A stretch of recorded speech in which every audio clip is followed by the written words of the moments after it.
Bonjour YouTube et bienvenue sur ma chaîne. Alors aujourd'hui je vais vous parler de tout ce qui va être bombe lacrymogène, spray au poivre. Comme d'habitude, je vais au plus simple, je vais synthétiser ça à mort, d'accord, et surtout pour ceux qui ne s'y connaissent pas, rendre la tâche du choix beaucoup plus facile. Donc, on va avoir deux types de sprays principalement. On va avoir les sprays au gaz CS, donc les gaz incapacitants, et les sprays au poivre. Alors moi, c'est uniquement le poivre. Pourquoi? Eh bien, le gaz CS, en fait, déjà, il est toxique. Il est très toxique pour les reins, le foie, le cerveau, le système respiratoire. En plus de ça, il est peu, voire pas du tout efficace sur les personnes qui sont alcoolisées, les personnes sous l'influence de drogue, d'accord, ou de maladies mentales assez sévères. Il n'est pas efficace non plus sur les chiens. Voilà. Le spray au poivre, il est efficace sur tout le monde. Que vous soyez drogué, alcoolisé, pété de la cafetière, même sur les chiens, il n'y a pas de problème, le spray au poivre, c'est efficace. Donc voilà. Le poivre, efficace sur tout le monde. Le gaz CS, c'est sélectif. Donc déjà, ça ne m'intéresse pas. Parce que j'ai pas envie d'avoir 50 gazeuses à la maison. Donc, le choix est fait. Pour moi, ce sera le poivre. Alors, on va trouver essentiellement deux diffuseurs, deux types de diffuseurs. Le diffuseur gaz, donc qui provoque un nuage, une brume, et le diffuseur en jet, au gel. Donc, pour moi, ce sera le diffuseur gel. Pourquoi? Alors, si sur le papier, l'avantage du diffuseur gaz, c'est de pouvoir toucher plusieurs cibles en même temps, puisque ça fait un nuage. Le gel le peut aussi, hein, il suffit de balayer et vous touchez tout le monde. Ensuite, il y a quand même deux inconvénients qui sont pour moi incompatibles, si vous voulez, avec un outil de défense. Le premier, c'est que le diffuseur gaz est inutilisable en milieu clos, en intérieur, d'accord, puisque c'est clos, le gaz se diffuse absolument partout, vous allez vous en prendre autant que vous en donnez.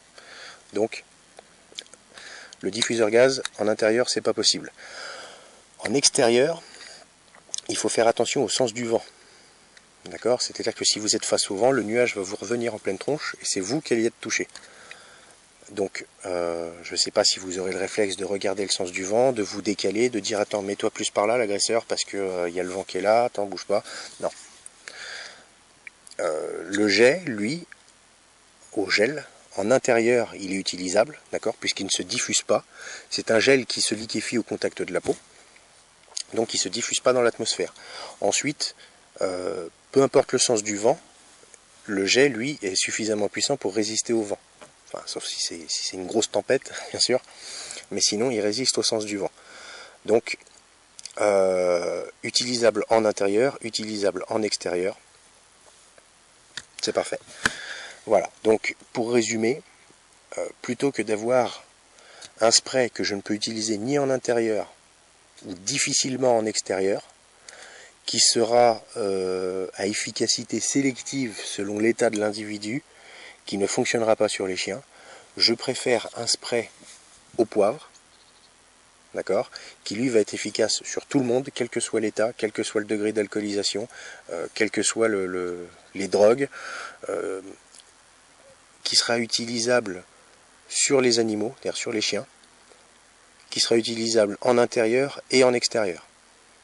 Voilà, donc quand on y réfléchit 2 minutes, spray au poivre, au gel, c'est l'idéal, tout simplement.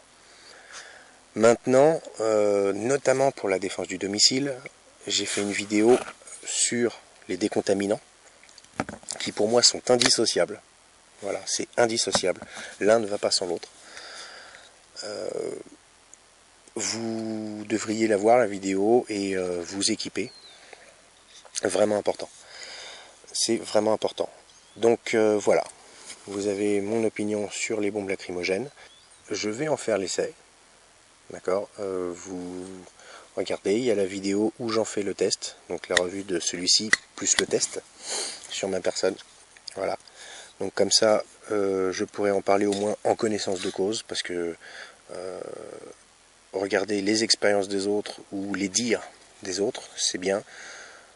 Savoir de quoi on parle, c'est mieux. Donc j'en fais l'essai, regardez la vidéo et on en reparlera, on va voir si c'est efficace ou non.